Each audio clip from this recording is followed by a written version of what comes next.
Alrighty then, good morning, good evening, good afternoon, and welcome, one and all. My name is Michael, I'm the Dead Aussie Gamer, and welcome to Starfinder 2nd Edition, No Place Like Home.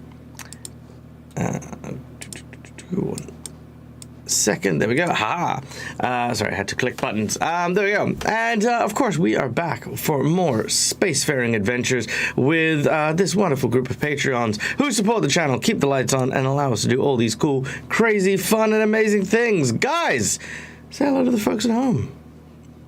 Hello, everyone. Yeah, it's good to see you all, and I'm very, very keen for today's game. We got so much stuff to get through. So before we kick off, let's take a quick moment to give thanks to the people that we need to. We, first of all, have, for our sponsor list, we have HeroForge for the wonderful art you can see on screen here. All of our character tokens and miniatures that you see here are made using an amazing 3D model making software that allows you to design, create, and boom, make 3D models of your characters and stuff like that from you know, any kind of game. And if you don't have an in-person game, you can always use the HeroForge thing to make tokens and use them for apps like the one here. Sorry, I seem to be losing my voice, which is weird.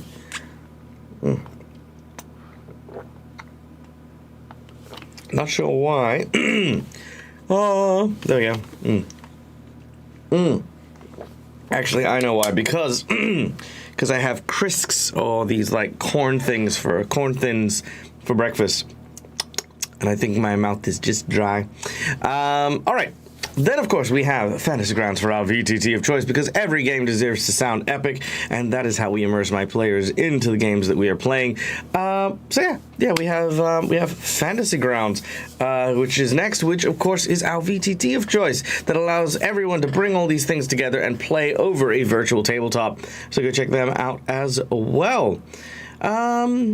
Now, before we kick off, of course, we have to obviously go over the characters that are going to be in today's session. So to do that, I'm going to turn the ball over to my wonderful players to share their characters and who they're playing.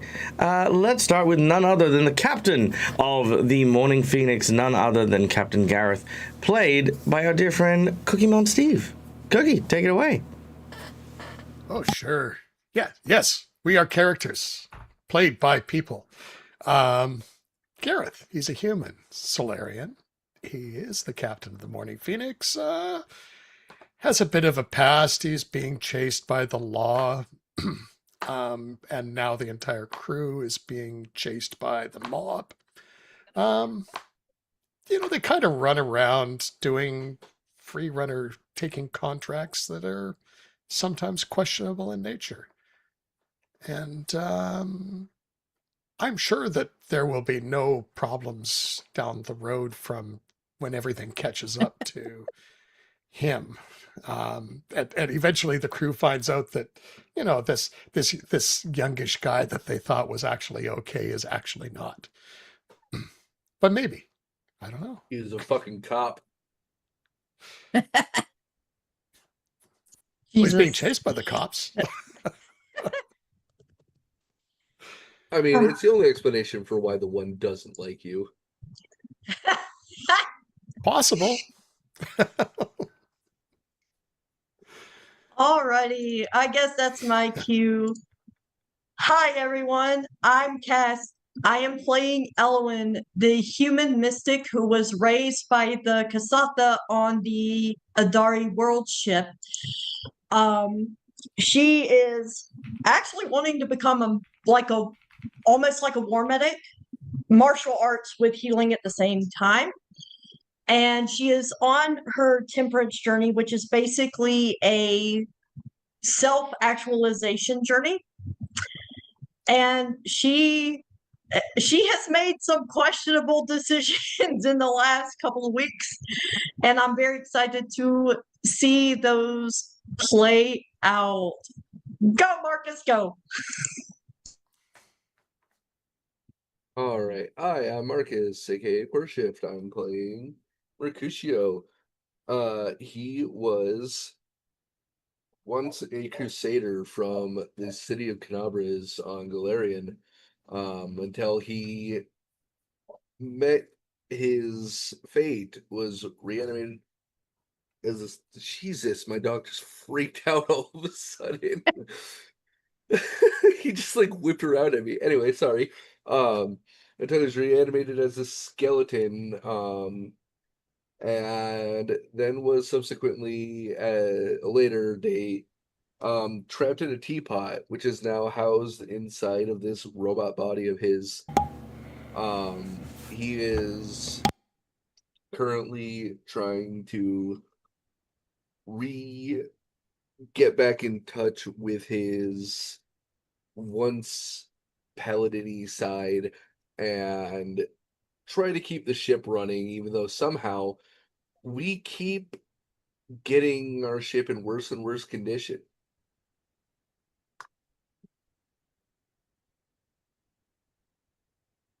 Hello, everyone. I am Anna. I'm playing the Skittermander soldier Madeline, who is also the security officer. She's fleeing from the Vesk after leaving the Vesk army, finding out a secret that she should not have found out. Recently has come up against the Vesk and almost captured and killed, but we escaped, and now is worried about the bottom floor of the where we're at flooding, because she, with all the fur, does not want to get wet. Hi everyone, I'm Matt from All Things Fantasy, and I play the character Noir. He was a clone from a relatively well-known assassin, but he's trying to break away from that. He's labeled himself as a smuggler, and he's come to this God's forsaken place to find information on where he can find the original to take him out. Unfortunately for him, it was merely a trap, and Noir finds himself surrounded by strangers, attempting to get back to his ship and hopefully escape the situation.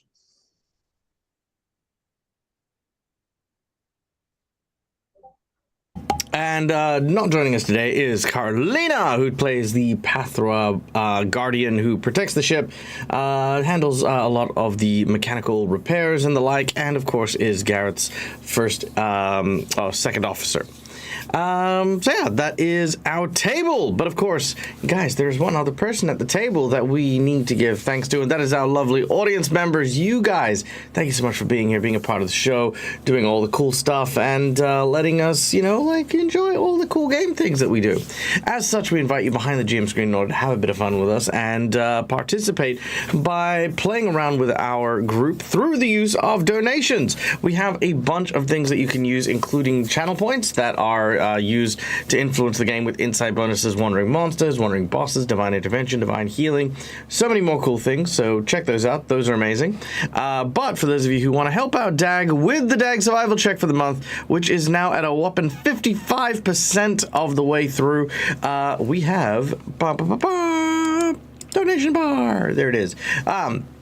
Now, pretty much all these donations go towards subscriptions, books, all this maintenance for running shows and stuff. Sorry, am I hearing an echo somewhere? No? Is that just me? Me. It could just be you. Could just be me. Okay, fantastic. All right. For $5, we have a hero point, which of course is these little red marks, or a jinx point, which are purple marks that I get. Hero points can be used by players to stave off death, petition the DM for stuff that isn't in the rules, and roll with advantage. Jinx points can be used to counter hero points, make bad guys roll with advantage, or complicate things ever so slightly.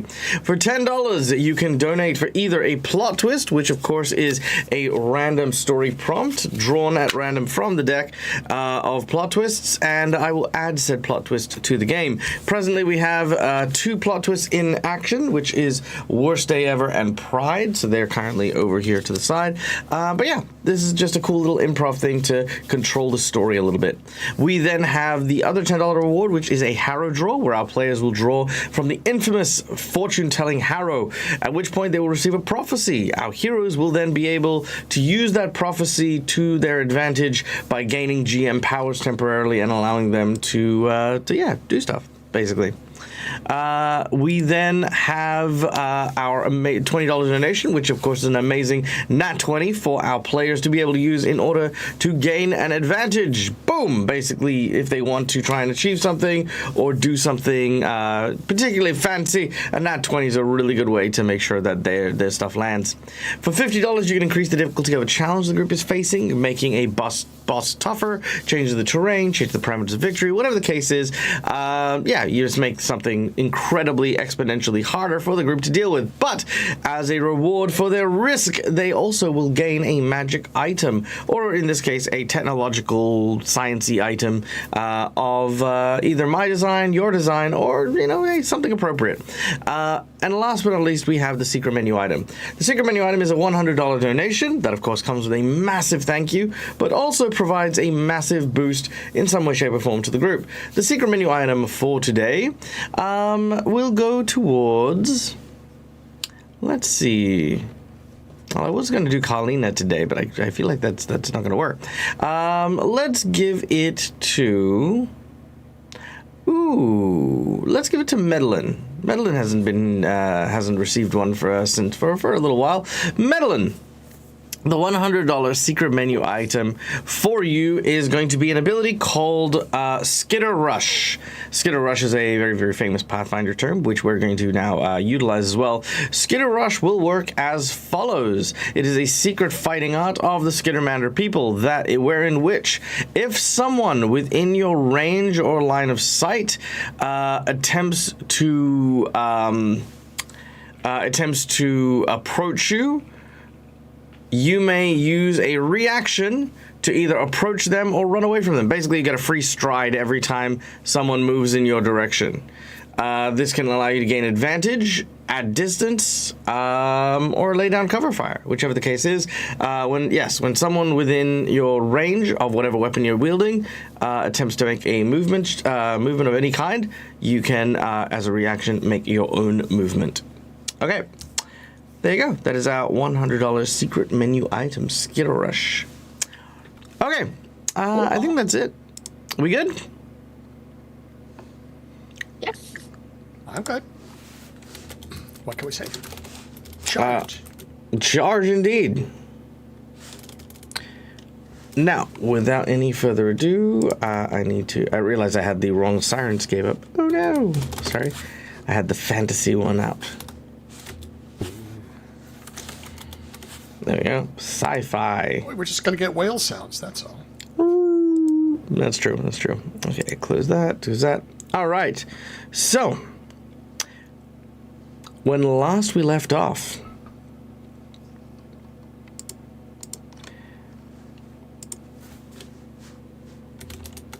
there you go. Already.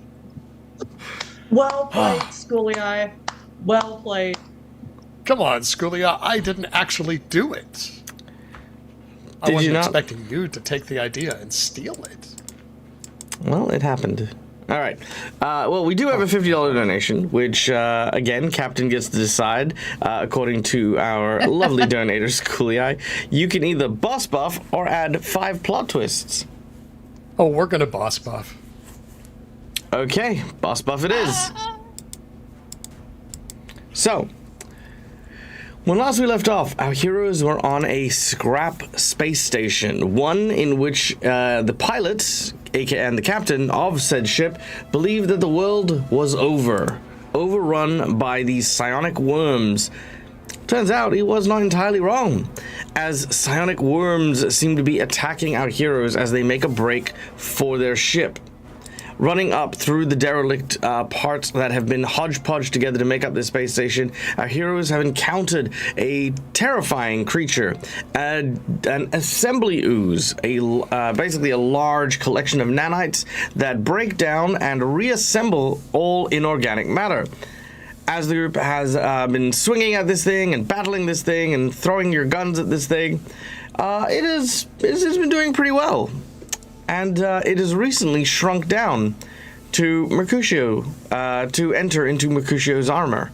A large, tasty, inorganic feast for the nanites. as they are entering into Mercutio's body. And it's here we're going to continue.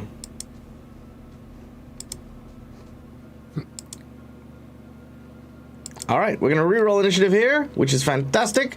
Elowin, you watch as the nanites shrink down and begin to enter into Mercutio's body via any kind of opening in their armor.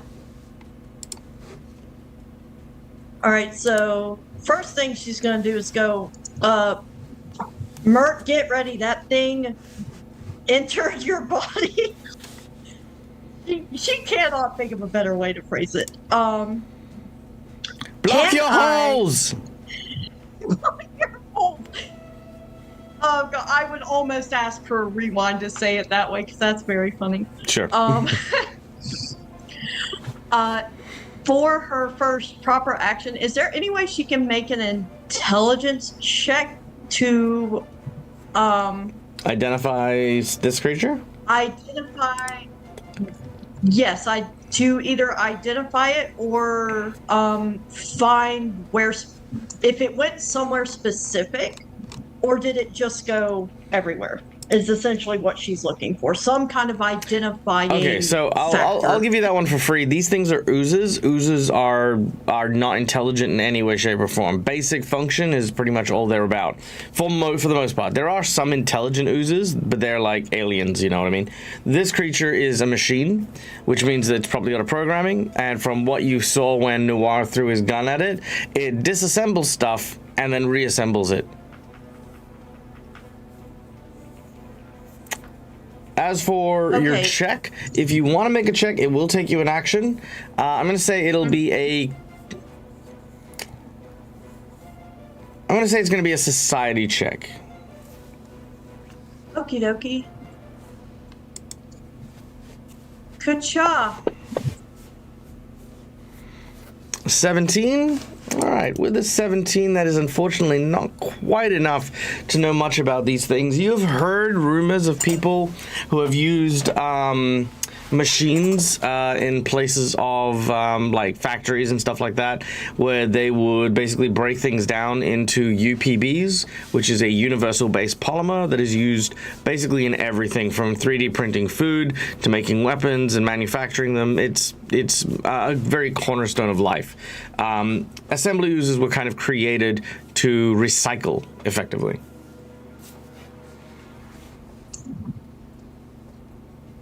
All right. I above table am a smidge stuck since Elle wouldn't want to hit Elwyn to try to get at the ooze when it's microscopic. So I above table am a little stuck on what I can do. So let's see. Make an intelligence check.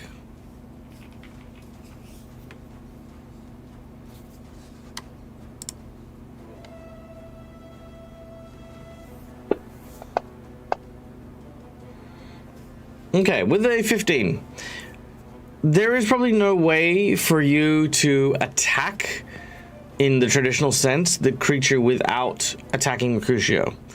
But blunt forces, such as bludgeoning, piercing, slashing, etc., probably aren't going to penetrate the armor deep enough in order to hurt the nanites. You will need something that is capable of getting into the system, such as electricity, for example, which will pass through metal and into more metal. That'd probably be your best bet. Other than that, it's a fight that's been taken on a smaller level, and you don't have the tools for it, and that's perfectly fine. It's okay to not have the tools to solve every problem.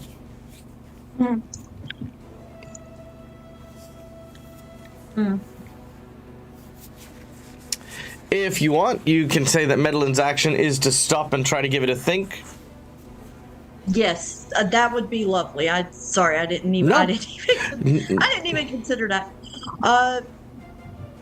Yeah, in that case, she would like to just have a think about it and try to think about how to approach it, and whether she would try to attack it or whether she would ready heal if Mercutio actually ends up damaged in some way from the nanites.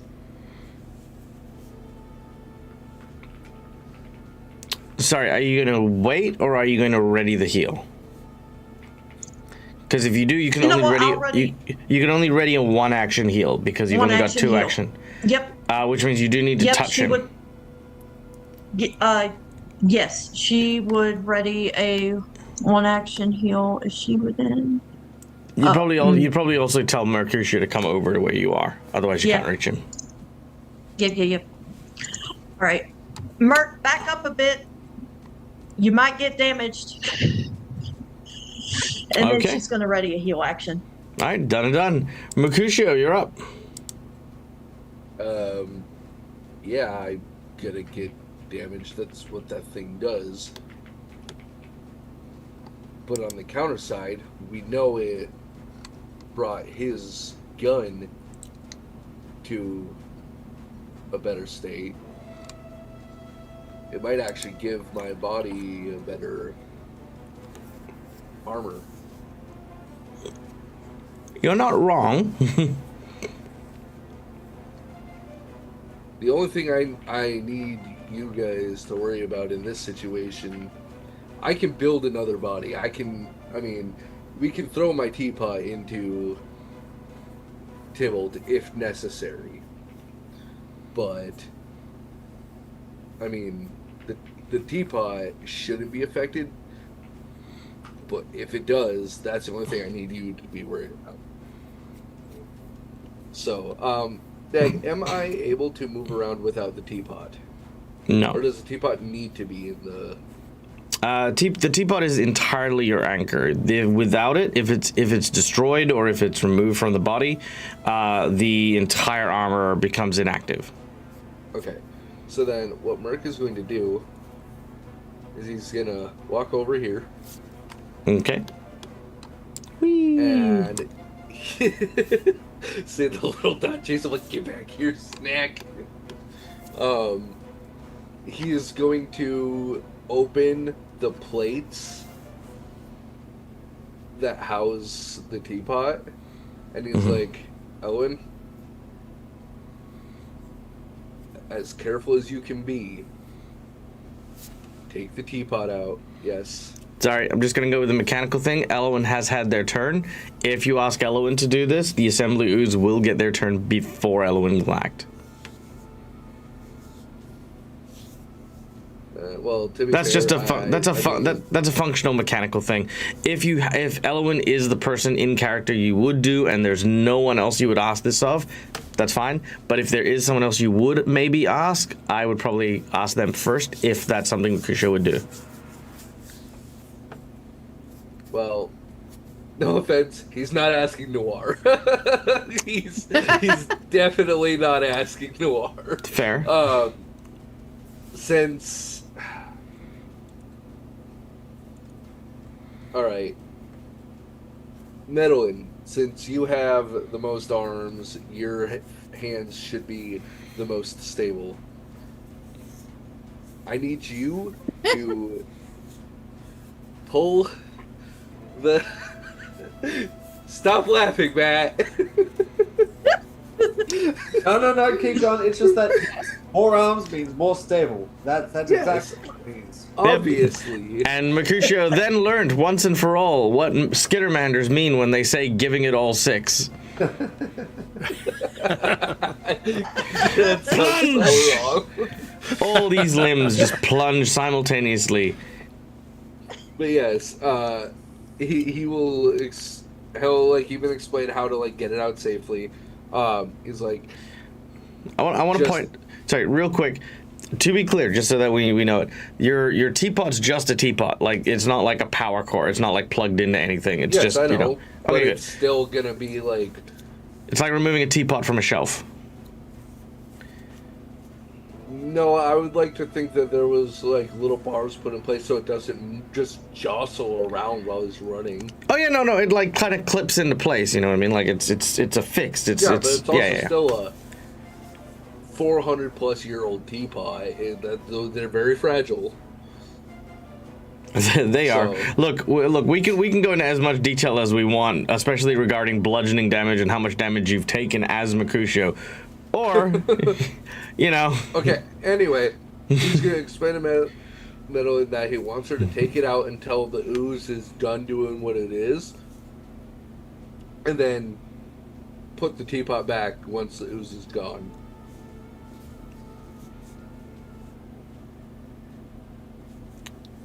All right, Okay. Madeline, respond.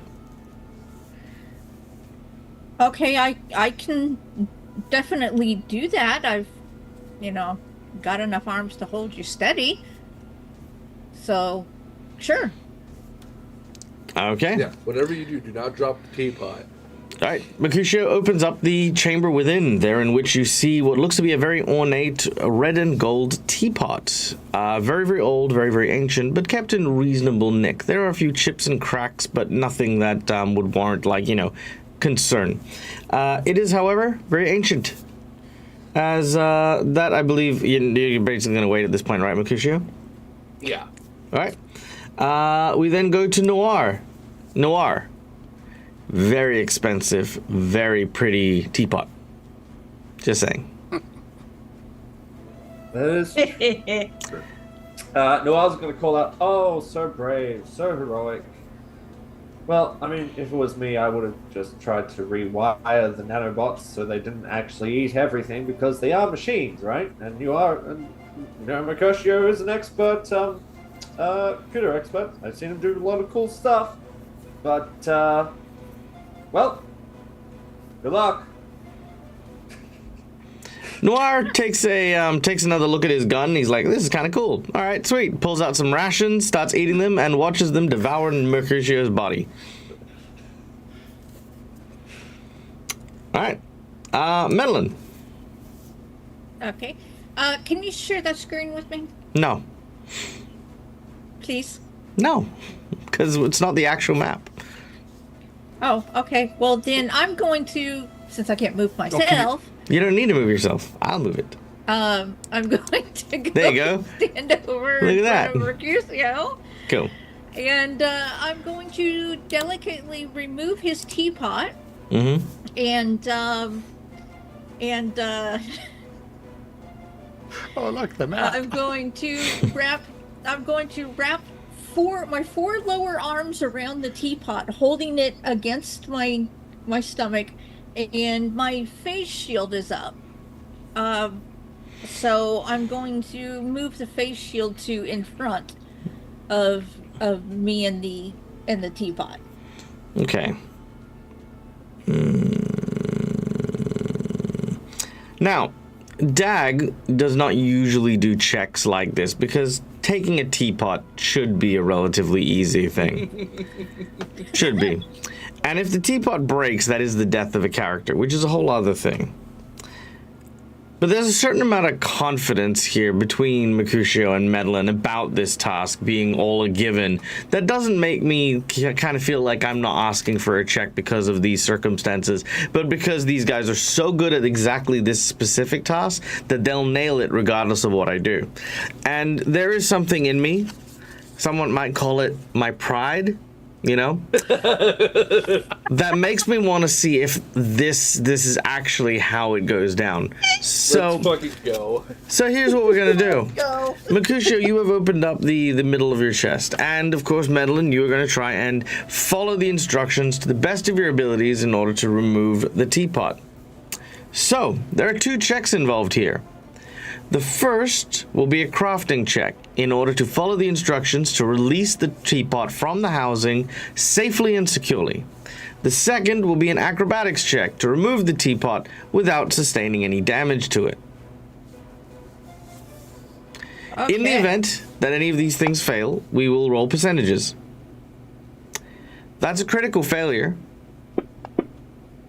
No, I mean, I'll give you a hint. Once you hit the critical failure, you don't need to roll the second one. Okay, we're good. We're good for now. Okay, I'm gonna Madeline, use you a just killed hero Merc. point. Uh-huh. I'm gonna use a hero point on that crafting. All right, let's start with that hero point. So, hero point on the craft.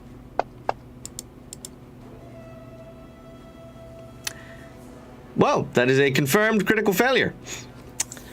Oh no. So, let's roll a percentage.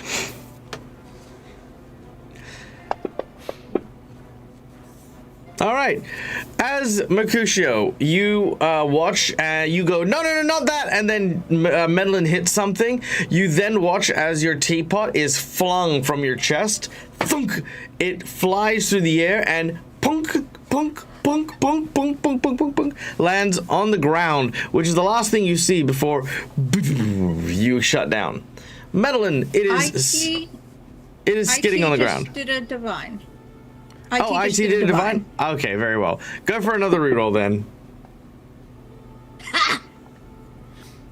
All right, with a success, as it thunks out of your chest, you reach out and you grab it with both hands. Make a acrobatics check. All right, and you do manage to catch it. And you catch it. It is not the graceful thing, but you do manage to catch it. Mercutio, you're if you had a heart, it would definitely be in your throat right now. Thank you, IT. Merc is now back in the teapot in just a perpetual state of just high anxiety. Yeah, that's it. That's the last thing. For all eternity, if you never put Mercutio back in a body, he will just be in this perfect, like, you know, what do you call it? State of, like, complete distress. Okay. Wow. Now, Elwin. Mercutio has moved into range. Would you like to use your heal spell on him? My question is, can Elle use the heal spell on the teapot, or would she just be pointlessly healing a chunk of metal at that point? That's a wonderful question. Because there are some technicalities here. Some very important technicalities. The first technicality is Mercutio is a robot, not a person. So heal spells, I don't know how they work. And I was thinking about They it. do not work on machines. My normal heal does not work on machines. So which means it wouldn't work on Mercutio. Now, the second bit is in the teapot, Mercutio is technically a ghost / spirit. Heal would do damage. Correct. I'm assuming. Well, Yeah. that's my thought at the moment. Mm-hmm. Which you And probably Elwin realize in that is- moment, given you realize it, you know. Yes. Like I'm imagining in my head she would be readying it, sees this, remembers on the jungle planet when she tried various things and it ended up with the opposite heal versus harm effect. And I'm imagining that she would actually use that ready to action to kind of cancel out the magic to not do damage.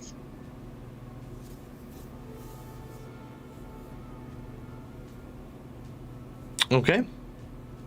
In which case, that's fine. You can just you don't spend the spell. It's just like you've ready to action. And that's it. All right. Cool.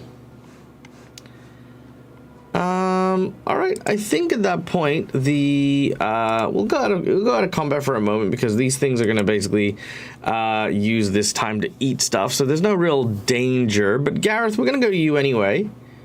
And see what you would like to do as you watch Merc's body just sort of collapse. Yeah, and Gareth is of two minds. He's of the mind to destroy it, which would of course destroy Merc's body as well. It's true. But he's also looking at the shiny new rifle that Noir got, that the massively improved thing going, and he's thinking of triggering his decision thing on what are the odds that we're going to get a better Merc out of this. Triggering it, the odds will be nearly zero. Mostly because of three reasons. Number one is assembly oozes are designed to mass produce things. So generally speaking, once they have a code, they will do that code. So chances are Mercutio's body is maybe going to be turned into a gun. There is a percentage chance, I will point this out, there is a percentage chance that he will be turned into a better suit of armor. Maybe.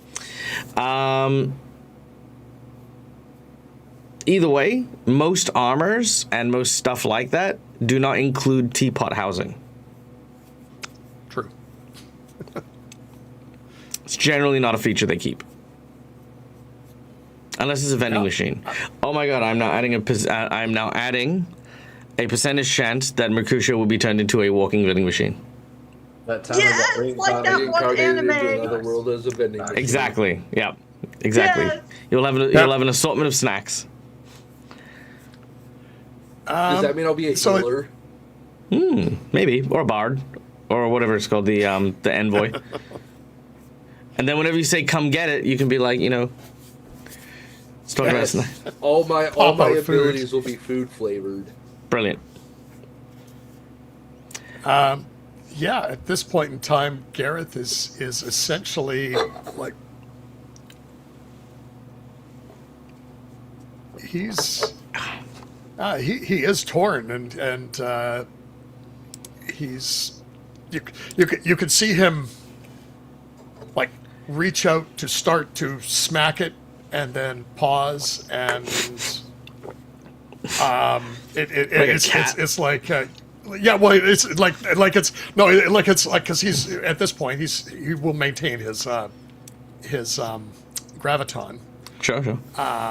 and but he's like so essentially you see his sword come up and start to move and stop, and it's like he's essentially at this point in time he's going to ready an action that if it makes anything hostile or tries to hop from Merc to something else, he will then hit it. But otherwise, at this point, it's not. All right, can Merc is do. probably already partially dismantled, and it's at this point it's a. Oh, it hasn't started dismantling him, but I get your I get your meaning. Yeah, no, sorry. To be clear, it hasn't started dismantling him yet. It just entered his body. Yeah, I was going to say I don't know that there's anything he can do. Well, there you go. Yeah. Okay. So you ready in action for that? Now we go to the assembly ooze. The assembly ooze is, of course, going to do what it does, and it is going to do so reasonably quickly, using all three actions in order to disassemble. So for that, I need to roll some dice. Okay, here we go. 1, 2, 3. Okay, so that is 32. All right, it basically chews through a ton of Mercutio's chassis, ripping him to pieces very, very quickly. There is barely anything left. You guys gonna just keep watching the assembly process?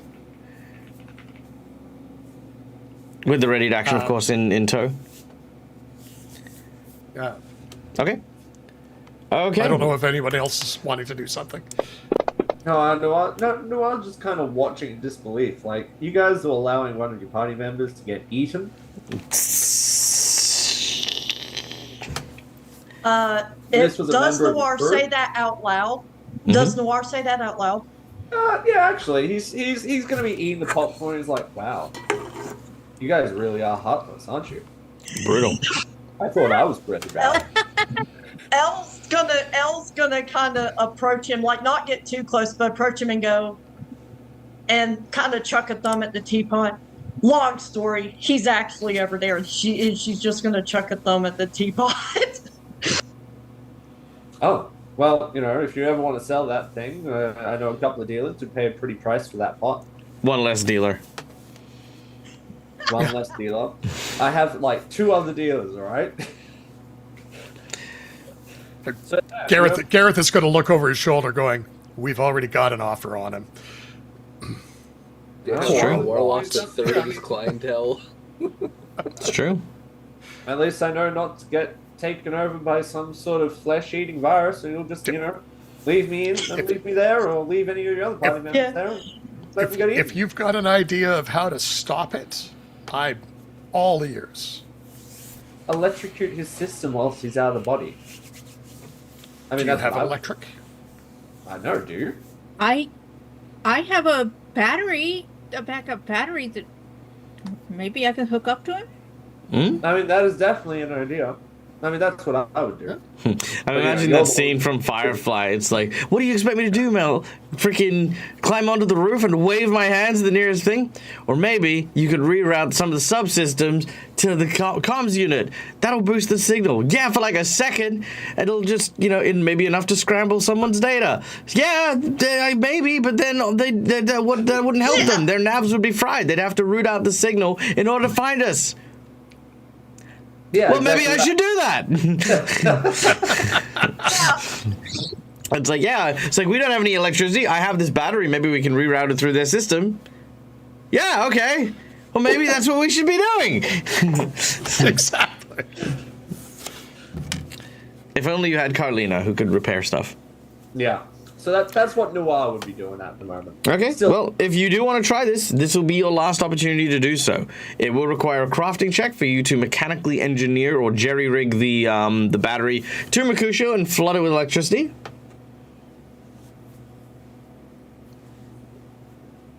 I mean, your decision. You're the captain, right?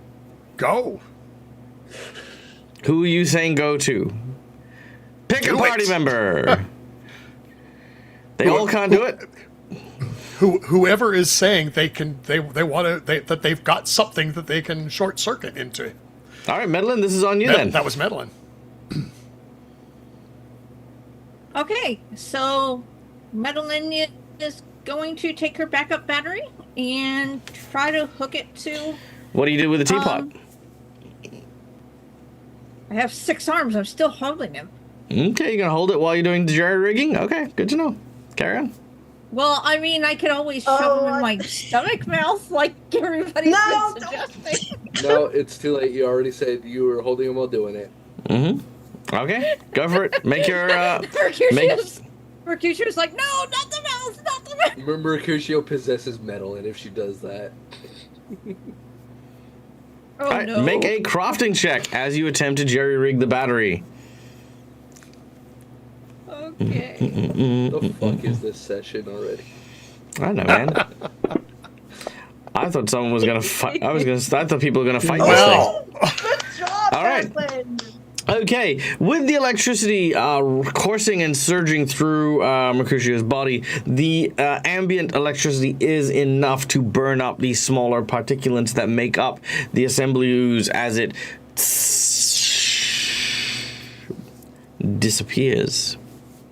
Now, I'm going to preemptively provide you your magic item, which is, Mercutio, you now have a new power.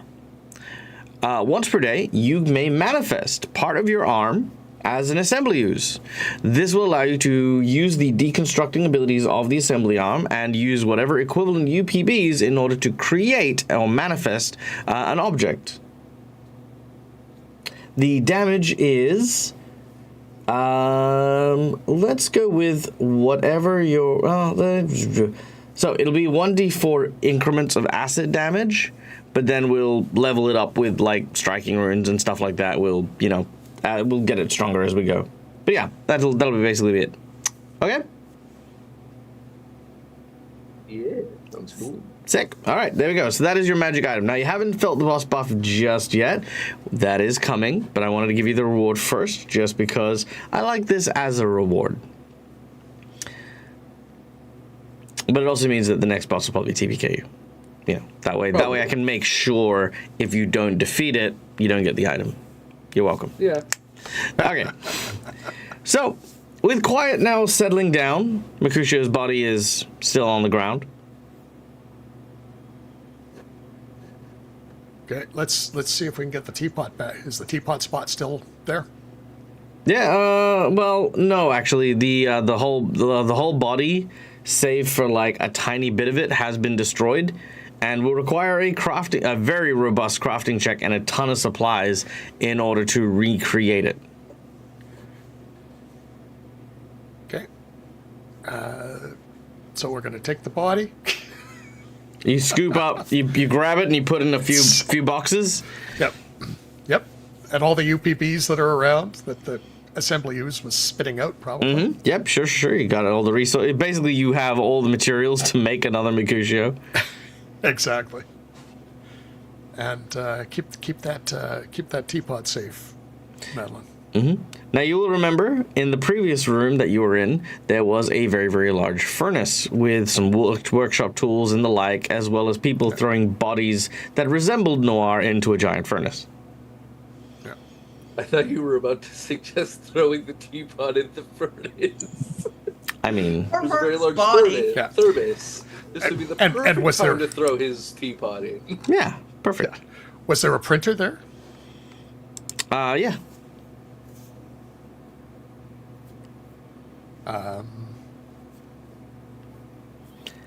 Well, Well, there's also a could try print. Pardon me. There's Back also up a ship. printer on your ship. Yes, correct. yeah. It's like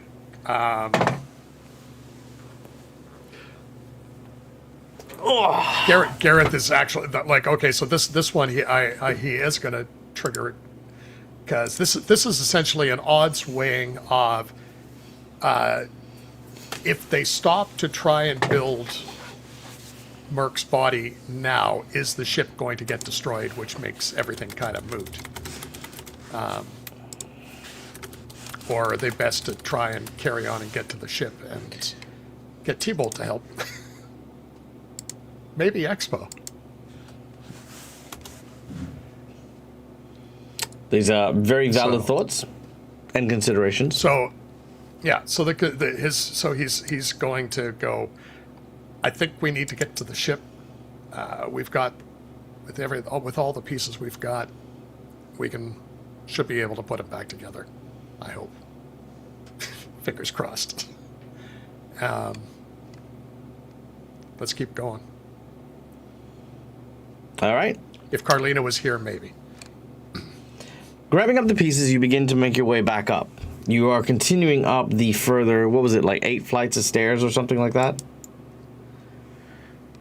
Until eventually... Was Something 6 like- left. I can't remember. That's not important. But as you do so, you then eventually burst forth out onto the surface of the planet.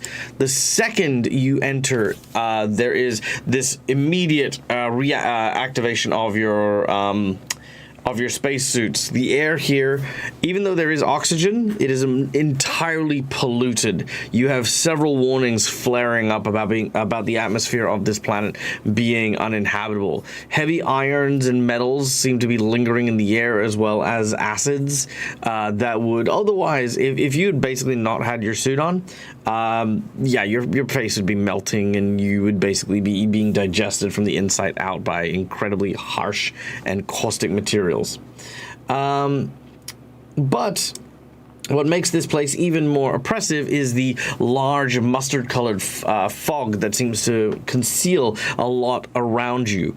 It seems as though you can see these large piles of scrap and metal and garbage just everywhere. All these derelict ships, all these broken down parts. It is hard, very hard, to distinguish anything from around you.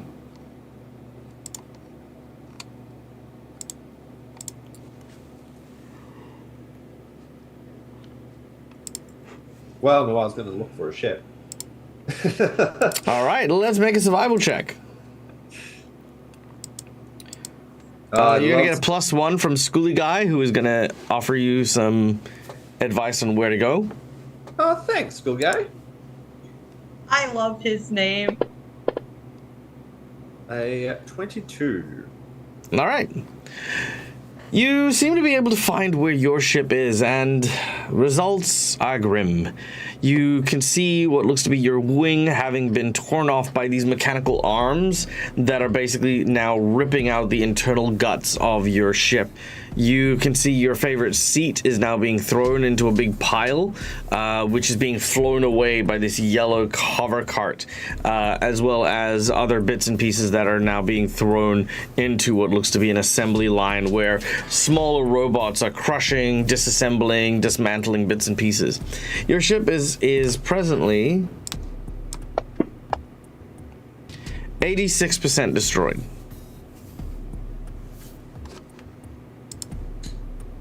You know, if I find Mandy, I'm going to have a really hard time trying to not put a bullet through his head. Seems like fair. Seems fair. First, he takes my contact. Then he takes my ship.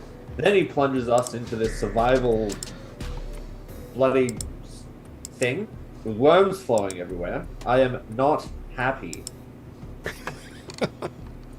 Hey, welcome to the club, man. Story of our lives so far. Can we... I mean, Gareth, meanwhile, is looking for, you know, the Morning Phoenix. Well, yes and no. Because before the Morning Phoenix, you also need to find your cargo before it gets disassembled. Yes. And that's where so that's where Noir is with your stuff. So you need to search around here for it. Okay. So, I mean, I'm assuming that they're not going to be...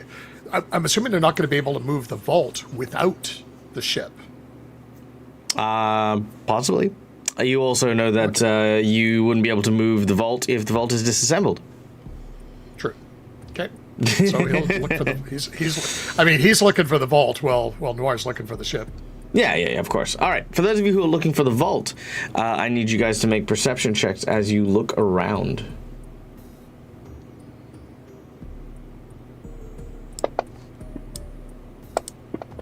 Yeah. Damn! Nice. Maybe that practice 100 at the beginning did something. I was going to say, I don't think I've ever seen... A 20, a 19, and a 20. That's solid. The three of you do indeed find very easily the vault. Unfortunately, where you find the vault is another issue. As what you see is... sorry, one moment.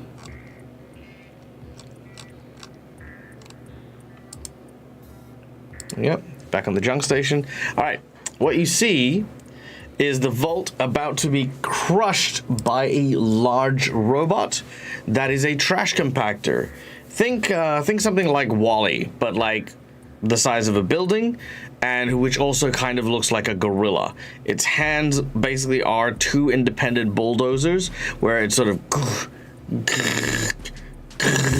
and then shoves a chunk of the garbage in, and then you watch as it crushes, ignites, and then puts out a block of UPBs. All right. This giant trash compactor is compacting trash. You have 10 rounds in which to try and either figure out a way to stop it or manage to get this very, very large... I want you to kind of imagine something the size of like a fridge, roughly, but it weighs like a good ton or so. There are grav lifts and stuff like that around that you can use. You don't need to worry about them. That'll basically be able to place anything onto it and you make it effectively weightless, so there is ways to move it.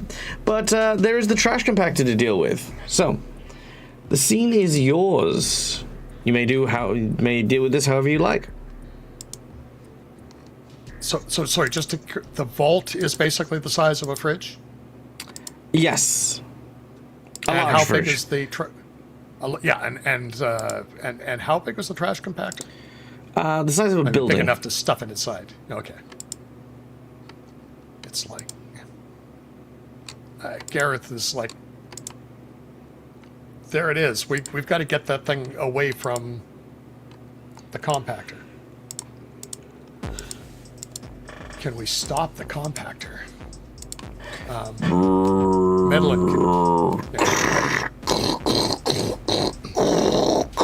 yeah. Medlin, can you get into its programming?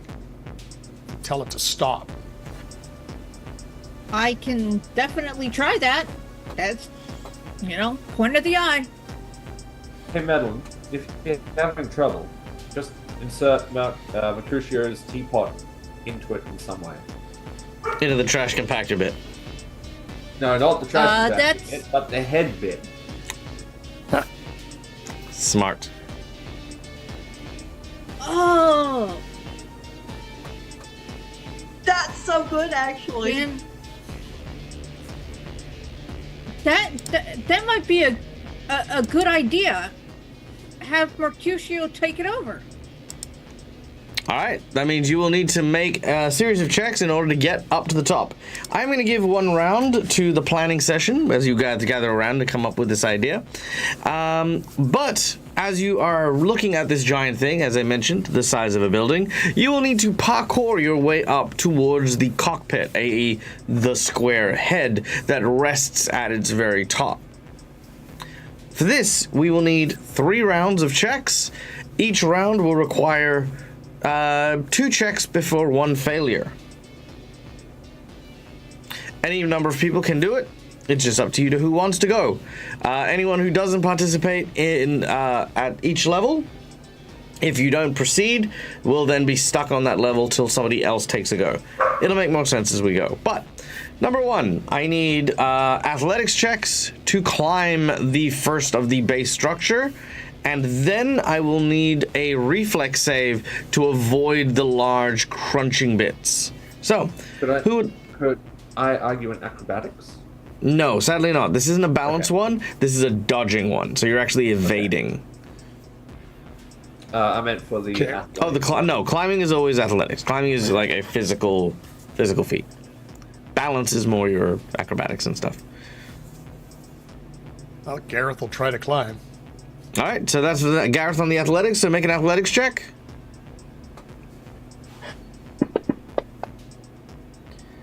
Oof. That all right. sucks. All right, so that is the first failure, which means as you do so, you attempt with everyone to sort of climb up. Now, this isn't just you climb up and you fall down, but like you are helping each other, and these are not even or stable areas. The wheels of this large creature, as it moves, basically also jostles and knocks you guys off. As it does so, it is indeed going to knock someone off, and I'm going to roll at random using a D4. 2, Elwyn, you fall from the grip of everyone and land before the wheels of the giant building-sized creature. You have enough time to clamber away, but let's see if you can make it out in time with a reflex save. Alrighty. Reflex. Ka-cha! Natural 20. Boy, that was almost a 2. That was almost a 2. Jesus. All right. As the wheels go down, you actually decide not to move. You instead raise your hands to block, and you watch as these 2 ghostly hands kind of reach up in front of you. As the wheel tracks over you, you are in between the treads of the actual wheel itself, which you've timed perfectly. And as the wheel turns back up, you grab onto it and you climb up by letting the wheel pull you up from behind onto the actual track to where everyone else is. That is your critical success. Question. During, as that's happening, is there any way Elle could summon her astral Kasatha arms to help her maintain balance as she's rolling up? Sure. But that'll help you in the future. For this one, however, our next thing is a reflex save to avoid the crunchy bit. So basically at this point, as the giant robot trash compactor is pulling in garbage and pulling it in, obviously bits of ship, bits of building, bits of debris are flying everywhere, and you're just trying to dodge it left and right while you're trying to continue climbing. So one person needs to make the reflex save on behalf of the group. I'll roll this one. I think it's prudent. All right, let's go for it. Yeah. Ooh. Let's use a hero point, please. Okay, very well. Yep, you will need a hero point for it. Yes, please. Let's do it. Well, I guess that's it. I guess that's it. All right, everyone will take 8 points of damage. That's not bad. That's reasonably fine. 8 points of damage as you're struck by various bits of debris. Noir, you're trying to dodge as best you can, but you're very accustomed to working on your own. So while you are reasonably okay dodging left and right and stuff like that, you find it hard to instruct the others, and they are struck for sure.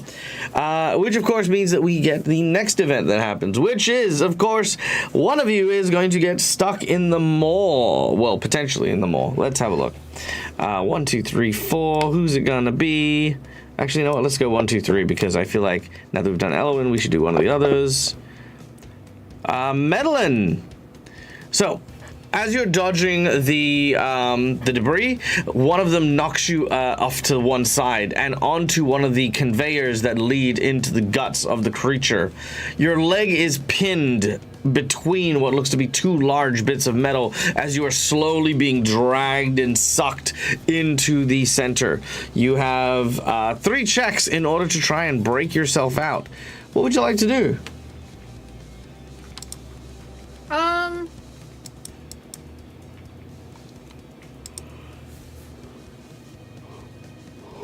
I would like to.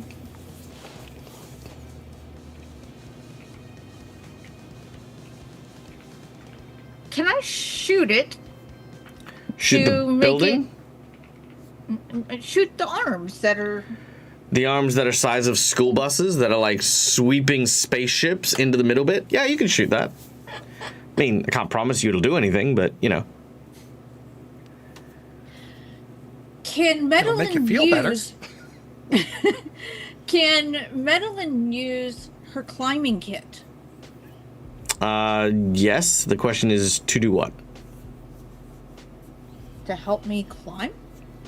Right now your leg is pinned unless you remove it and then continue to climb. I mean, again, yes, you can use your climbing kit to climb. It's the pinned leg that's the first of your issues. All right, so let me check something here. Hey, Matt. Matt. Yes. What do you have to eat? What's your food? What's for food? Yeah. I don't know. Why You you said ask? you said BRB for food. No, I didn't. Oh, didn't you? No, I- That was Oh, Marcus. you did. That was Oh, Marcus. sorry. Now, Matt walked off, and then I saw the notification Yeah. for BRB for food. I thought you'd left to go get food. The pup was barking at the door, so I had to quickly let him outside for a bit. Ah, okay. Yeah. Very well, very well. Shows me that love It was for food. it was just very coincidentally timed.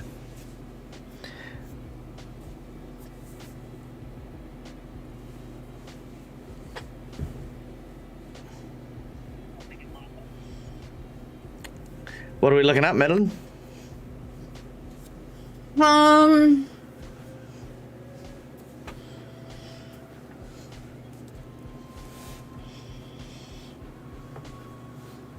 All right. I'm gonna use that. Ask the DM. What can Medellin do? Well, I will go with make the thing less complicated. Don't necessarily look for a solution in the mechanics, look for a solution in the universe and in the world. Stuff like this is simple, right? Your leg is pinned. What would you do if your leg was pinned? Step by step. I would sit up and try to push whatever the.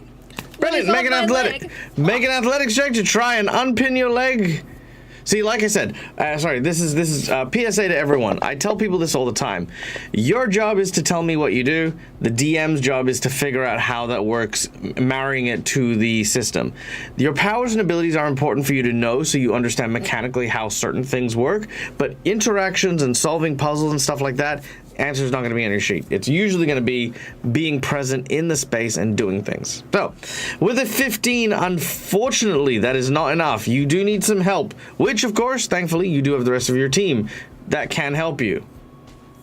I do have a reaction that it's called Burst of Strength. You fail an athletics check to disarm, grapple, reposition, shove, or trip. So would that be under reposition or shove that I could use? Technically, That those have it to be would be a technically reroll. those have to be used on a creature, but I am happy to flavor it so that you can use the shove as you're trying to shove this bit of metal. Rycon Okay. also makes Also, a that- point that was acrobatics, not athletics. Oh, sorry. Yes, you used your acrobatics, not okay. athletics. Well, you've got an Okay. insight bonus anyway, so let's go for the reroll with your athletics. Also, thank you, Rakon.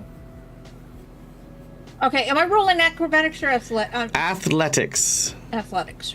So to be Okay. clear, athletics, because this is the second time this has come up, athletics is your physical strength and your prowess to lift, push, pull, and carry. These are the athletics skills. Acrobatics is based on your dexterity. This is your grace, your accuracy, your balance, and your hand-eye coordination. So, for example, that is why climbing doesn't usually use acrobatics, and why pushing something doesn't use acrobatics either. You know, yeah. Okay. Okay. So I a should 10. be able to re-roll that athletics under that burst of strength since I. Well, you failed. accidentally Well, you used- failed both of them. Even with the 6, you would have gotten a 14, which would have also failed. Okay. Yeah. But as I mentioned, that was like I said, you got 3 chances to get out of here before catastrophe. You are now in the second point as you kind of like started pushing and stuff. But as I've mentioned, you are not alone here. Everyone is kind of on a higher rise looking down at the conveyor that's making its way like kind of in towards its center. You can see Medellin, but you don't know the situation from where you are. So I am going to scream, "Help! I'm pinned! I need help! Get me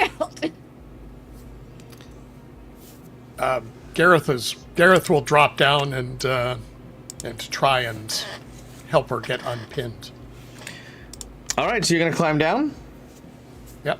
All right, you are now in the conveyor as well. Again, we've got a few actions here. So Elwyn, Mercutio, Elwyn and Noir. Mercutio, you're still in Teapot in possession by Medellin. I am in a stasis because that is how we ruled it. Yeah. So Merc doesn't know what the fuck's going on. In fact, he's probably just like floating in some private. You know what? Let's make this at least a little interesting. While Medellin has you in their hands, let's say that you come up like a pop-up menu, you know, like Clippy, you know, you sort of just here on the wristwatch. Oh, I'm possessing her watch. No, you've just got a conduit to speak. Okay.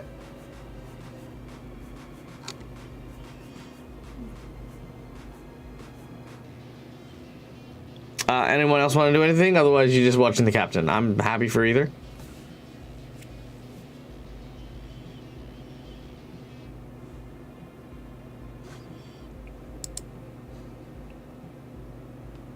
So, No responses? Sorry. To be clear, when then this is just a table management thing. If I ask what you're doing and your character doesn't know what they're doing, that's okay, but I still need that vocalized, as Elwyn isn't sure what to do right now. They stand still. Noir sits there and he contemplates his life choices. Whatever it is, I do need a response in some way, shape, or form. Question. Oh, no, that's okay, yes. So the question was, while Gareth is climbing down to go and help Medellin with their pinned leg, what is everyone else doing? I would recommend continuing upwards. Like, we only have a small amount of time and we need to get that teapot up to the top. The teapot is with Medellin. Oh. Can I auto-grapple a Medellin up? Medellin's leg is pinned. Does she really need her leg, though? Well, that's a discussion that you need to have. That's a discussion you need to have with them. I mean, you can technically reattach it. Elwyn's a pretty good doctor. Elwyn could. I mean, there's cyberware available, right? I mean, why have a when flesh Merc leg gets his body fancy back, metal? he could build metal in a new leg, a really cool prosthetic. All right. I mean, she's got 6 arms. What does she need 2 legs for? Yeah, exactly. So really, at this point in time, I imagine Noir attempts to climb higher and says, "Come on, we got to get going. If we don't get that teapot up to the top, we're never going to make it." And that's when somebody turns around and says, "Actually, Medellin has the teapot." And then Noir has this moment of, "Ugh, these people." Yeah. Elwyn would shout up or yell, or not shout, but call up to Noir, "Teapot's that way," and she's actually going to, with her astral arms summoned. Is there a way that Elwyn can kind of hang down so that when Gareth gets Medlin up, Medlin can kind of use Elwyn as a ladder to get to the next level? Not to the next level, but your current level, yes, potentially. Yes, that's like the level Elwyn would be on. She would use her astral arms to hang on to the ledge and then hang down and kind of be like a human ladder. Is essentially the idea here. Yeah, not a problem. That's what Elwyn would do, while kind of be like, Noir, wait. Okay. All right. In which case, Gareth, you make your way over. So this is in the second round. So now we get to make this round's checks. Presuming you're trying to push, who's assisting who in this? Well, he's going to be trying to essentially lift whatever is pinning to let her slip out would be the idea. Yep, so Medlin's assisting. Sounds correct. All right, Medlin, make your check. Okay. That would be athletics.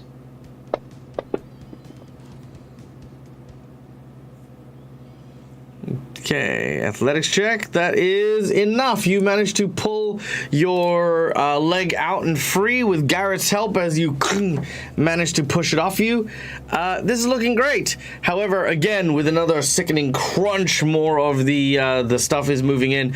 Medlin and Gareth, you watch as in the center area there is a grate that is allowing bits of metal to kind of fall through and into what looks to be a burning plasma furnace just underneath the gathering well, and it is getting super hot here. The two of you are going to take 10 points of fire damage as you do get closer to the flames. All right, and now you need to climb up. Gareth and Medlin, I need athletics checks to climb up. You get a +1 from Elwyn's human ladder. Okay.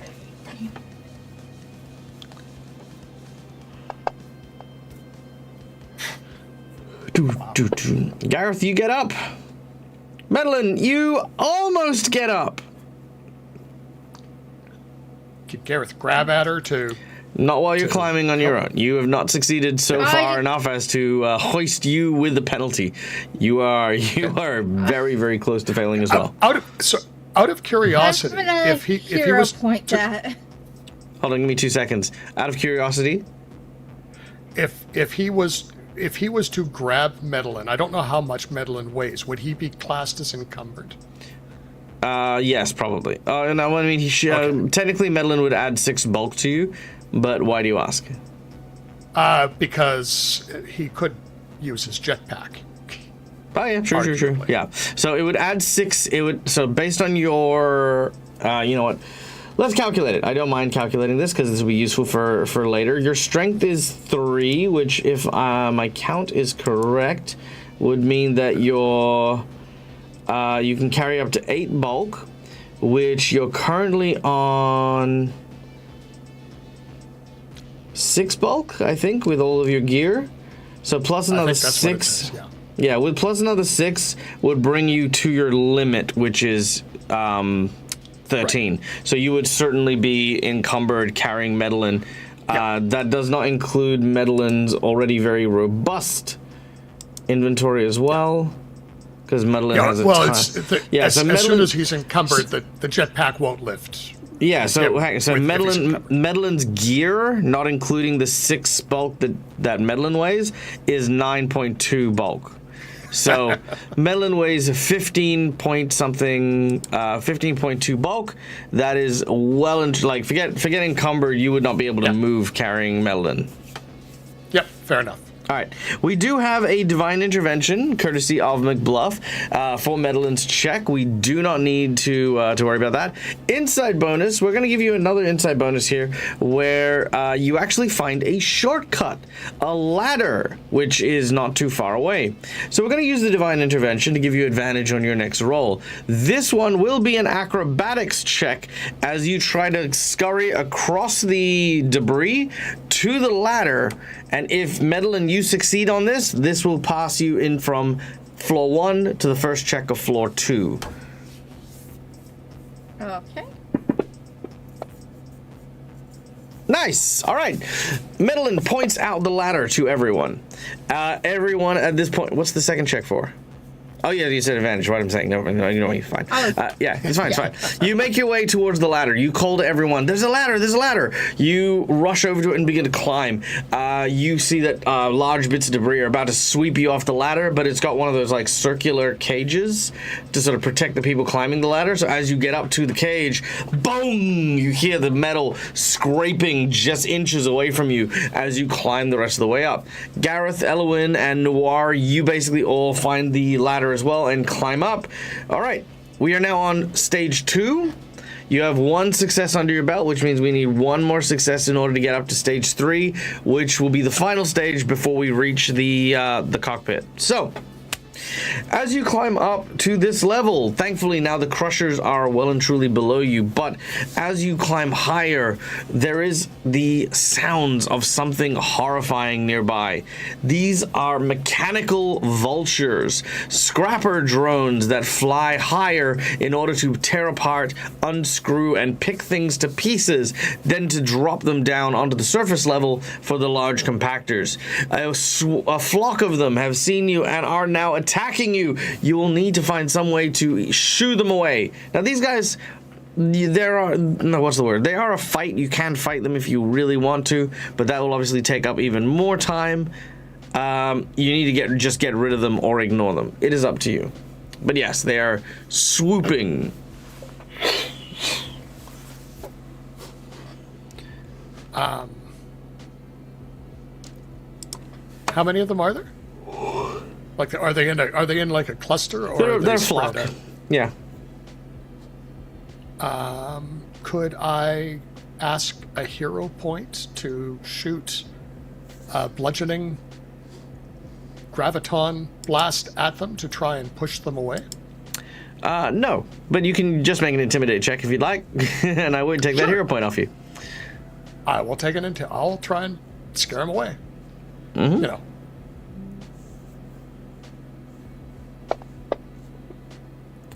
But not with a 4. No, unfortunately, these creatures are not perturbed by your pew-pewing at them. Perhaps a hero point now. Sure, not a problem there. All right, hero point it is. I mean, Garrett's not a very intimidating guy, but with that reroll, you absolutely are. As you start firing at these creatures, they do indeed disperse and push away, which now brings you to the 3rd tier as you evaded these robot vultures.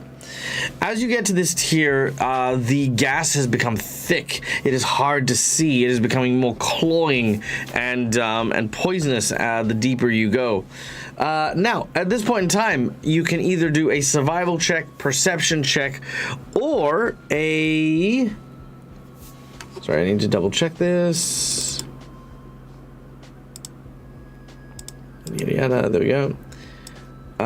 Or a society check in order to navigate this portion of the thing. Your society check will give you the information on OC health and safety standards for entering into the cockpit area. Did you really just come up with a Starfinder OSHA? Yeah. Also, that's I love that. Also, that's the Australian one is OC health and safety. Oh, Nice. It's also not something you want to miss whilst working heavy machinery. Mm-mm. Yes.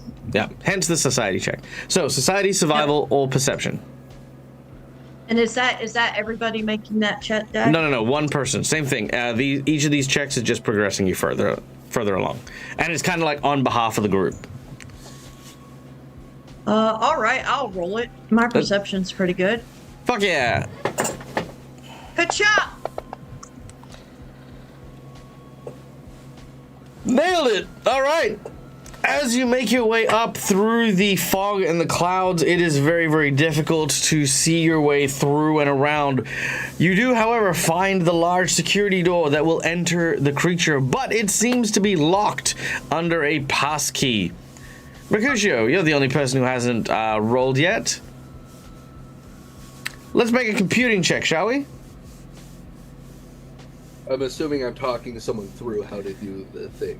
Nah, you're just gonna unlock it with your mind. You probably have your electronic sheep or whatever.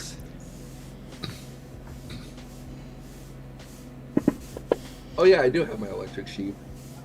All right, and with the 24, there's a quick flash of red, flash of red, flash of red. One more attempt remaining. Bing, goes green, and the door opens up.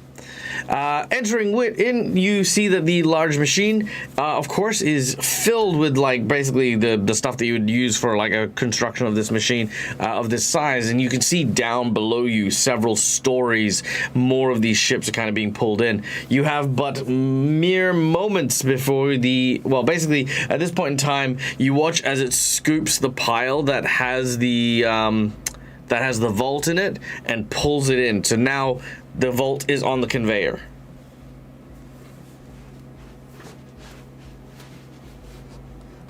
All right, hook that teapot up to the machine, Madeline. Yeah, Madeline? All right. I will do my best. You What watch do I as need to Madeline roll? smushes. You watch as Madeline smushes some buttons with the teapot. Maybe pokes the levers with this bit of porcelain. Goes to one of the monitors and sort of rubs it around a little bit. Madeline is going to find out how to open the thing up to be able to insert the teapot into You open the teapot the up. mechanism. All right, you open a panel beneath the command console. You see wires, very important wires that are everywhere, and you push the teapot in. Yeah, I think that's. I guess this is what I do. It is very much so. Merc, come alive! Help! Fun fact: Merc actually also has no freaking clue how his whole situation works. That was a very big assumption. Exactly. That you'd be able to possess the something of this size by simply sticking a teapot in it. By that logic, anytime Mercutio entered a car, he would then possess the car. Every time he would go on board the ship, he would then possess the ship. Right. But that is not how this works. I'm gonna play around the command console then. Good call. You begin to start looking at the command console frantically as you try to figure out how to control it. Make a you know what? You can either make a society check to see what you know about construction units of this type, or you can make a crafting check. Rub the lamp. Rub the lamp.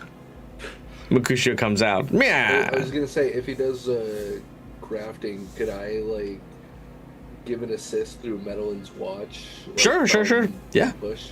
All right, let's do that then. Do you want to roll the assist first? Yep. Roll the assist. Nice. That will give an assistance. What's your expert? So that's a +2 to Noir. Yeah, fantastic. All right. It's gonna be delightful. Oh, 820. brilliant. With the aid of the assist, you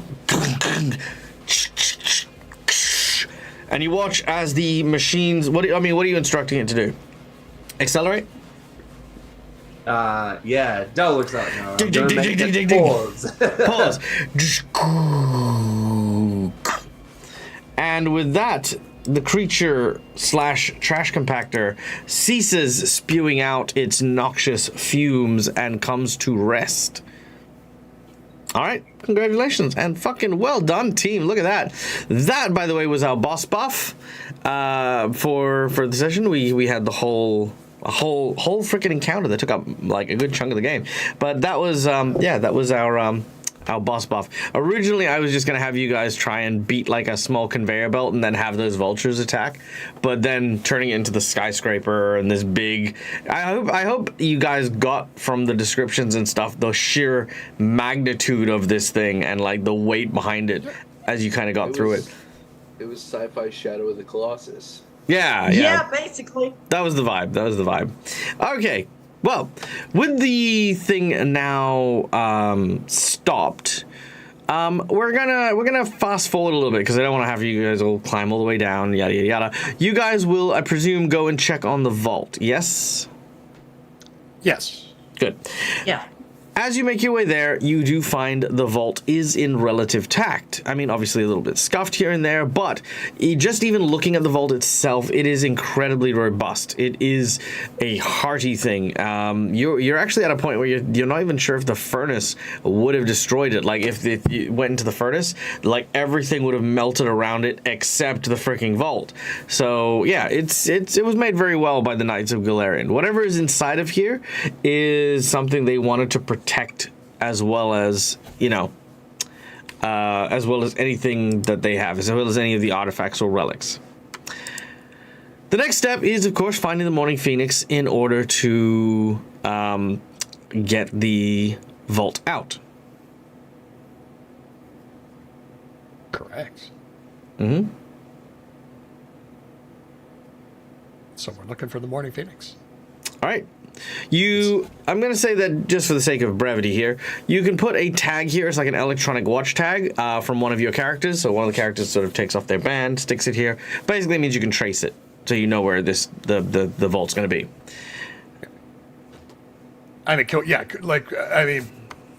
You said there were grav lifts and stuff, so probably they definitely want to get it off of the conveyor in case somebody turns the machine back on and move it. Oh, sure. I mean, you can take the vault with you if you like. Yeah. I mean, do you want to take the vault with you? Well, certainly at least far enough away until if they have to put it down somewhere. Yes. Yes. Noah, you grab hold of one of the two-handed vault things. You create like a gravitational pull on this thing. It allows you to lift it onto what looks to be a dolly. So it's like a flat platform that's floating on the air. You place it on, it readjusts and starts to float. Then grab onto the handle and you start to. It shouldn't have squeaky wheels, but it does for some reason. It's just the comfort effect. It always has squeaky yeah. wheels. It's a shopping cart with squeaky wheels. Yeah. It's the one wheel that's doing its own thing. Yeah. At every 5 feet, it goes. Yeah. Hey, So, Captain, if this place is big enough to hold our ship, can Expo bring the ship to us? Well, it's worth a try. Expo, you there? yes, by all means, I am here, Captain. I read you loud and spear. Excellent. Can you track our location?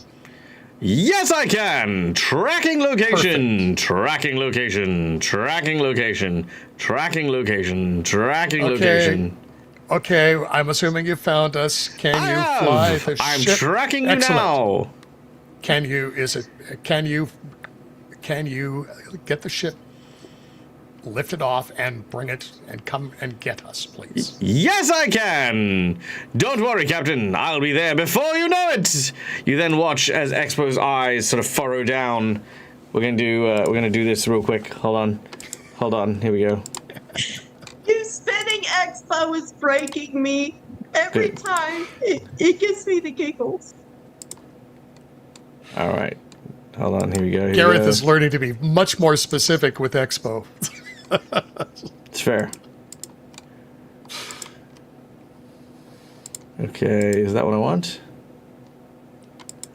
I want this.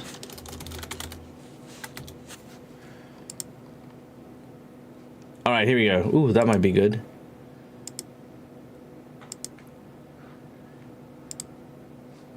I think this is the most cohesively we've worked as a team since our first mission together. That's true. All right. So, at this point in time, Expo's eyes furrow. He looks at the console. They start to light up. They start to glow. He reaches up to the panels and you watch as he uses his tiny little antenna and flips all the switches. The ship begins to engine up and rise as Expo turns and says, "I'm on my way, Captain." And you watch as the ship, in all of its glory, rises out of the scrap. All the bits falling off it. You can kind of see that some of those vultures fly from the roof as it takes to the air in an epic flying moment. "I'm coming, Captain!" And then you watch as it travels like 2 meters to the side because you're right next to it. Expo looks out the window directly at you where you're next to the dolly, and as that happens, he goes, "Hi, Captain! I have found you." Perfect. As you Open the literally doors, let watch us the in. ship, as you watch the ship rise next to you and then float over you. Yep. Fair enough. Son of a Hey, bitch! Expo, here's your next assignment. Oh, I love assignments! Find Carlina. Find Okay. the signature. No. Through the Expo, system. get your ass Do back not here. leave us- do not leave us behind. Search for her biometric It is, signature. you take a moment, and as you watch the Morning Phoenix suddenly fly away, you have this moment. Madeline, you know better. Expo, get the ship and your ass back here. There seems to be no signal that reaches You know your what? ship presently. I'm no, that's not I'm good. not even surprised. I'm not even surprised. This me up player when might he want to gets invoke Sands of Time here. Well, Everybody has to rewind. Except now, He's not going to. well, look, above table, you do still actually need to find Carlina. And rather Yes. than automating it with the NPCs, this is just my funny way of of basically telling you, look, you're fine. I'm not going to leave you here and you're not going to die because Expo took your ship. But you do need to find Carlina. So that could definitely be something that you guys need to press on with. You do have, like I said, the tracer on the vault. You do have, the thing, and Expo will bring the ship at some point. But next objective is, of course, bringing your teammate home. Yes. The plan was to put Garrett's plan was to put the vault in the ship and then go get Carlina, but it's like, so much for that. He's like, Madeline, thanks for your help. Next time, Look, to be fair, not quite so quick. to be fair, I was meaning the biometric signature. I'm gonna share Okay, the fact that you- Expo has zero consistency as well, just as a Oh, I know. on the Yeah. top of things. Like you can even word it the best you can to say, can you do this? And he'll still sometimes he'll do it, sometimes he won't. Because Expo above everything else is fundamentally broken. As a creature, Expo is a as genie. Expo is a genie. He's a broken genie. A broken genie. But I also love the imagery of like all of your hair blowing in the wind as the ship sails off, like just simultaneously. Fuck! Like, god damn it! Oh, Gar- God. Gareth just reaches down and puts his sunglasses on. It's gonna be another one of these days. All right, It's another one of these days. Let's go find Carlina. Yep. Actually, I have just the music for that too. Hold on. Mind if I make a suggestion? Yeah. Now that we know the ship and the vault are safe, perhaps you want to bring your crew member back a body? So we're not carrying around a teapot? Go. Spare bodies around? Did you happen to see any mechanical bodies? I thought we were carrying Merc's body in boxes with us, like Yeah, but you having can't put the him- boxes float yeah. behind us. Yeah, but you can't put him in it because he'd just be dismembered. There was. What's your the suggestion, fact that Noir? maybe UBD lab. Yeah. Well, we've got all the bits and pieces and the UPBs to put it back together when we get a machine.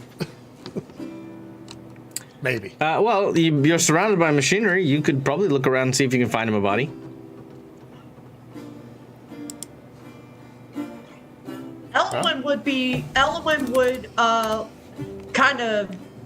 Elwyn would look to see if there's anything that could be used as a mechanical body for Merc. All right, make a perception check. I love the music, by the way. Thank you. All right, perception. Ka-cha! Well. Okay, with a perception of 21, you do indeed seem to find tucked away what looks to be a very, very small robot.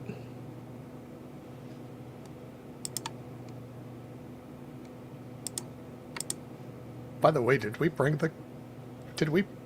Merc with us? Yes, because Noir wouldn't have left such a valuable piece by itself. Good point.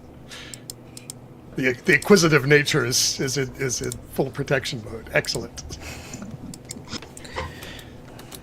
All right. Elwyn is gonna go. So I found something that I think will work, but it's a bit small.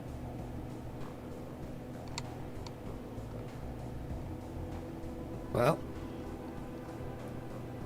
is there room to put the teapot inside it? There is. Huh? How about we open it up and try and put it inside and see what happens?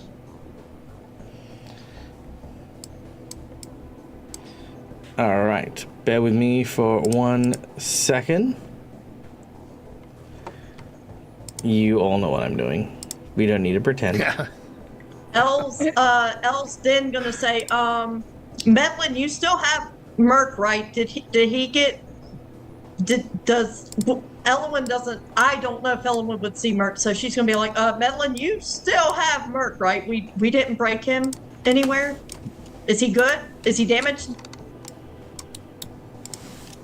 Well, I mean, I put him in the machine?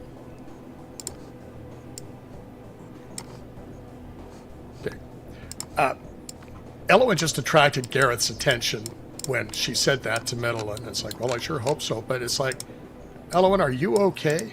You do not look good. Before we go back inside, you may want to do something about that.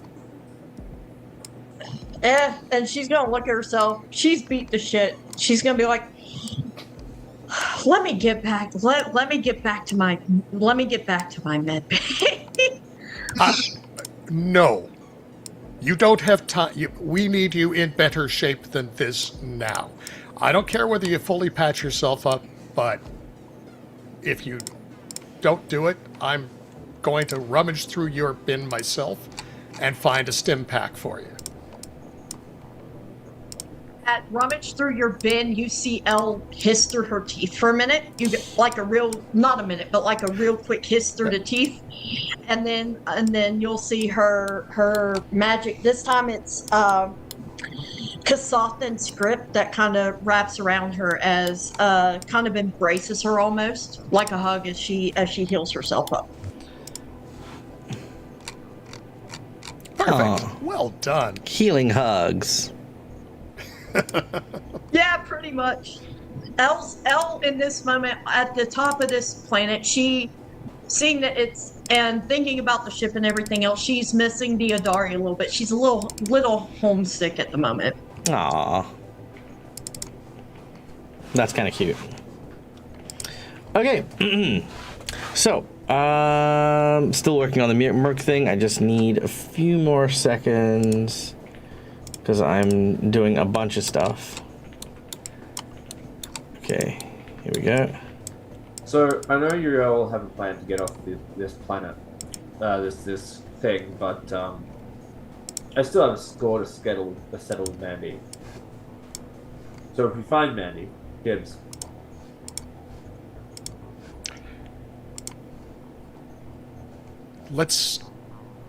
I'm perfectly happy for you to have dibs as long as we've got Carlina back. And it doesn't Sure. delay us that getting cat off person. here. Correct. So it would be, but frankly, I don't disagree with your feelings at this point in time, because I'm a little annoyed with him myself.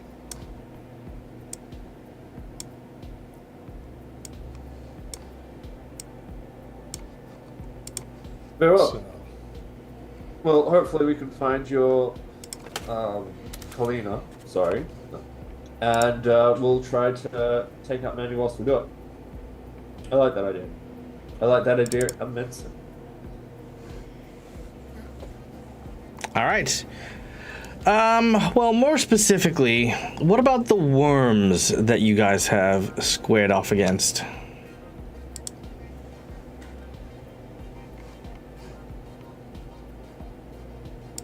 I guess we'll just beat those two. Why not, right? well, we're going to have to make very sure that we don't take any worms with us. I'm sure they have chocolates for that. Chocolates for that? Garrett just looks at him going, Yeah, like little deworming chocolates. Have you not had them? no. Can't okay. say that I have.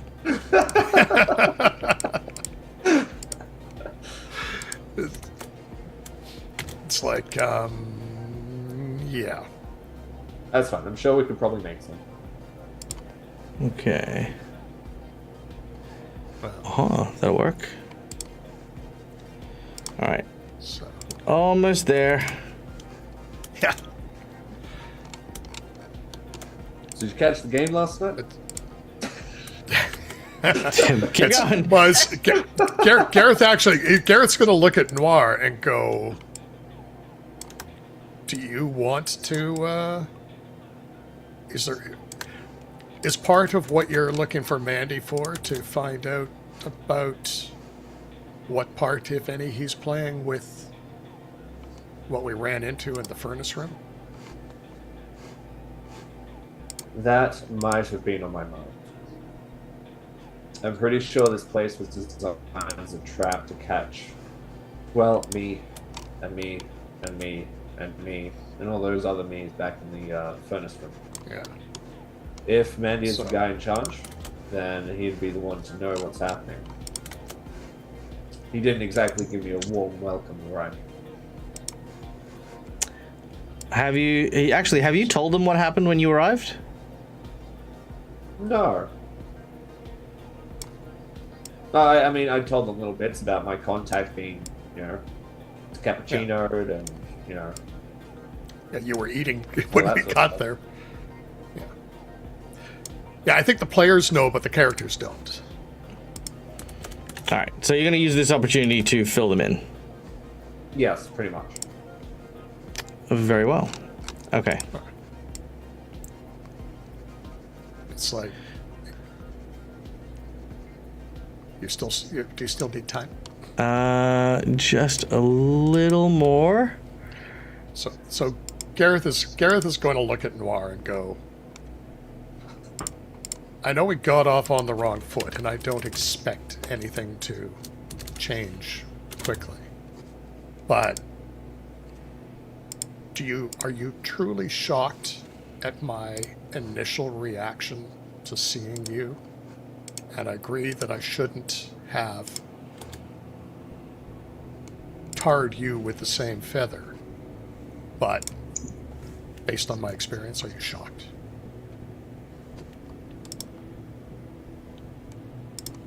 With my experience hanging out with you all and trying to survive this, no, I'm not shocked. Not in the slightest. Yeah. So It seems that you need more help than I do, probably. still just behind Gareth, nodding.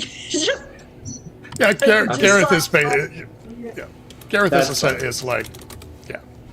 That's fine. Once we get into the ship, you can pilot us out, right? You can pilot us out, right? Well, it's going to be tricky getting out of the vast because I don't know that we No, it have isn't. markers. I mean, it's difficult, but not impossible. It's easy. I got in. We followed you, but that was partly You because we don't didn't have a pilot. have the direct. That's a very difficult question to answer right at this moment in time in character because I don't know what the status on our Not pilot have a is. pilot. Actually, yeah, currently you don't have a pilot. Well, Yeah. currently you know Well- that June is thinking about leaving presently. Yeah, and I mean, yeah. So this is literally an above the table thing because it's strictly table mechanics at this point. Yep. It's All like right. our pilot is incapacitated at the moment. So I'll need to pilot us out. Oh, that would certainly help. I'm a fair pilot, but a fair pilot. That does not surprise me. That's why I hire pilots.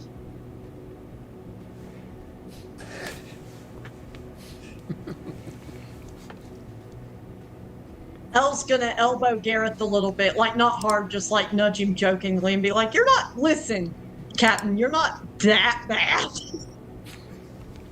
Wow. Well, I am better than That Carlina. tells me. That Yes, tells you me are. a lot. And All right. You watch he's as better than Carlina. all right. You watch as Medlin screws the top of the head of this robot down, with the teapot now firmly inside of what is effectively just a smaller teapot or a larger teapot. And Mercutio, you now have a buddy.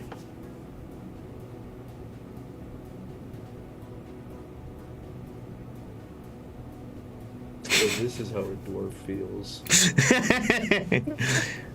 It just looks up at everybody. What is my purpose? You pass butter. Oh my god. It's like, Mark, are you back with us? He pitches his little pincers together. Sort of. Yeah, sorry we lost your body. We've got the pieces in the box here. And a lot of UPBs to help you put it back together again, but we figured something was better than nothing. I love the little picture, by the way. Thank you.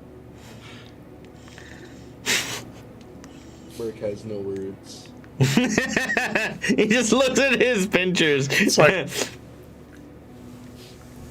well, if you want, we can take you back out of the thing and let Medlin carry the teapot some more until we find something bigger. I mean, I might be just as useful either way. As I don't know you what you.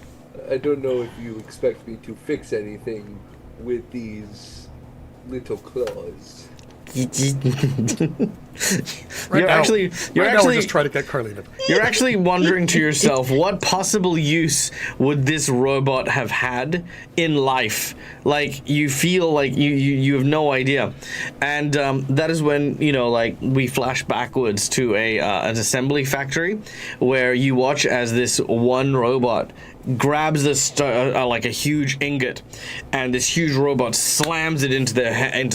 This is kind of like an industrial workshop, and you watch as he turns it into this like brilliant glowing red hot saber. You watch as another robot takes that saber and sticks it into a mouth kind of orifice as it, and you watch as it turns it and transforms it into raging hot wire. You watch as this other robot with these huge butcher's cleavers cutting these wires into small strips, and then you watch as Mercutio's robot grabs hold of a piece of wire and then bends it and makes a coat hanger, and then another one, and then another one.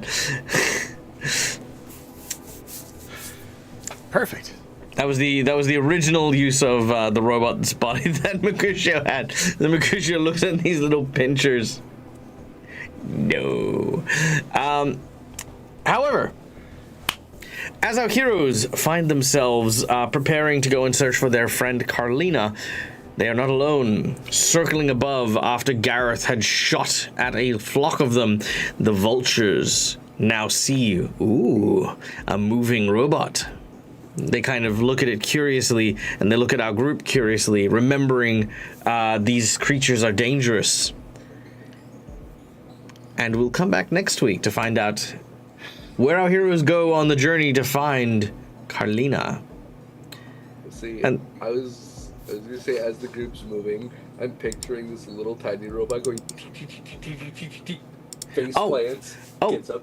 Oh, yeah, no. Very close. I imagine it very much like a toddler walking, like he swings his legs around, and he kind of needs to put his arms out for balance, you know? Yes. Elle reaches down with like a finger to help Almost- little Mercutio stay steady.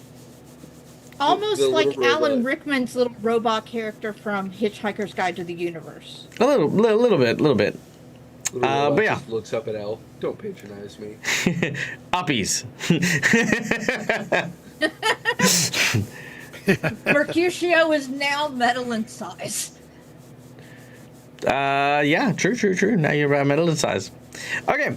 But guys, I hope you enjoyed today's session. I know it wasn't a big one, but worst day ever.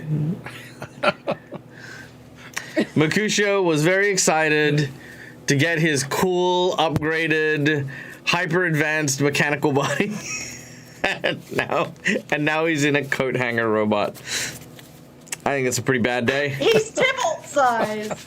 He's Tybalt size. Tybalt doesn't recognize Mercutio, and he bullies him because he thinks he's a new robot. He's like, I'm number one, bitch. Do my laundry. He throws a dish rag on him. He's like, but I'm your master. No, bitch, I'm your master. And when Mercutio gets here, he's gonna make sure that you know where the pecking order is. It goes Mercutio, me, fucking earthworms, then you.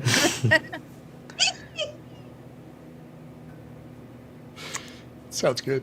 Then you get your body back, and he's like, Master, you know I was kidding, right? Expo made me do it.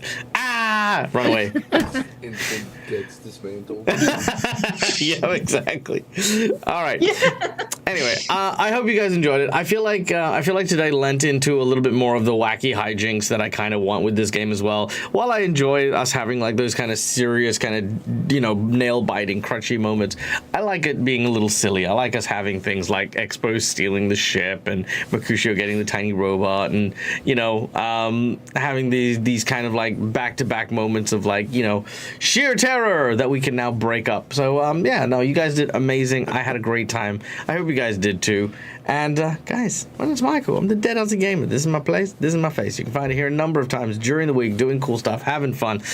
We will be back next week for more No Place Like Home. And if Carlina is not here, I will need to figure out what to do, because I think I'm now at the last episode. I can delay this stuff. Carlina might have to go into a cryo freeze, and you guys have to save the box. But yes. In the meantime, however, guys, be sure to join in on all of our cool stuff. We do have some table seats open for games that we have. We have one seat available on Wednesday for Season of the Ghost. We have one seat available for Friday, Seven Dooms of Sandpoint, and we have one seat available for Gatewalkers on Sunday. So be sure to tune in for that. Guys, until next time, stay safe, stay wonderful, be kind to each other, because why the fuck not? It's free. And until we meet again, game hard or die trying. Bye, guys. Bye. Bye.